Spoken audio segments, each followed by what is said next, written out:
Well, look, I know partly why you're so popular. It's because you're a monster.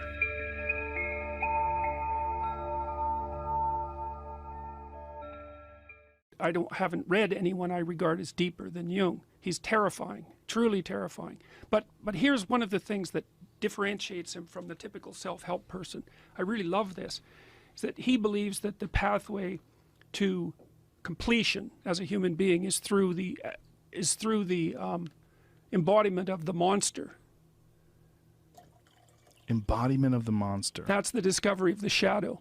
You see, so Jung didn't believe that you could be a good person until you realized your capacity for evil. I don't mean acted it out in the world. But understand that it's possible. Well, not only understand it, but then to bring it under your control.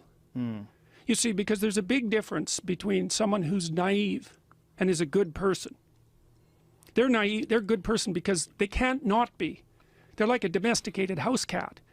There's nothing, they don't even have the capacity to be bad. So there's no morality in that. The morality comes when you're a monster and you can control it. And that's the Jungian encounter with the shadow. So Jung said, for example, that the roots of the shadow go all the way down to hell. And what he meant by that is that, well, you can think about it literally, you can think about it metaphorically. We'll just think about it metaphorically. It's like, if you start to understand who you are, then you understand the Nazis. And who wants to understand the Nazis? You know, I can understand sex criminals.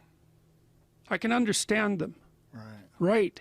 I can understand Nazis.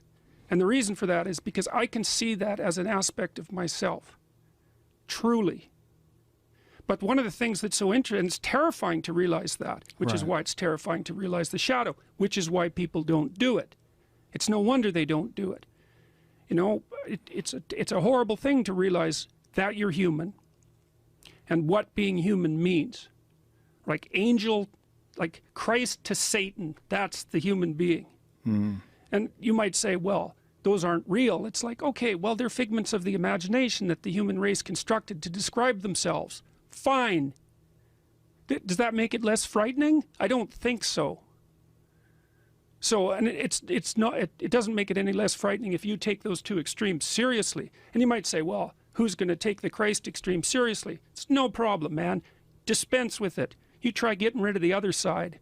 See how you do with that. So Jung's idea that you find so compelling was essentially that one has to understand their potential for horrific behavior, that it almost exists in all of us, that it's a facet of just the human experience. Well, look, I know partly why you're so popular. It's because you're a monster. I mean, look, I watched what you did to the Kardashians on your and Jenner on your comedy show, man. You did this whole gargoyle thing. Yeah, you remember, you laugh. Yeah, see, you can even laugh about that. I mean, it was horrifying to behold. You were crouched up on the back of this chair like a... It's horrifying to do. Oh, yeah. Oh, I couldn't believe you did it. Well, the problem with doing it is, this is going to sound fucked up, but while I'm doing it, I'm not thinking I'm doing a comedy sketch. This is what's fucked up about it. While I'm crouched there, I'm thinking like a demon.